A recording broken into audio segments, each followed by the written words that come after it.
গত সংসদে গত 2 দিন আগে বিদ্যুৎ জ্বালানি ও খনিজ সম্পদ মন্ত্রী বলেছিলেন যে কোনো জ্বালানি সংকট নেই এবং সবাই যারা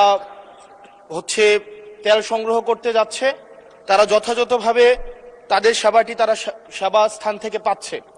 কিন্তু মাননীয় স্পিকার, আমরা দেখতে পাচ্ছি গ্রাজুয়ালি পাম্পগুলো বন্ধ হয়ে যাচ্ছে। আজকে সিলেটের পাম্প বন্ধ হয়ে গিয়েছে।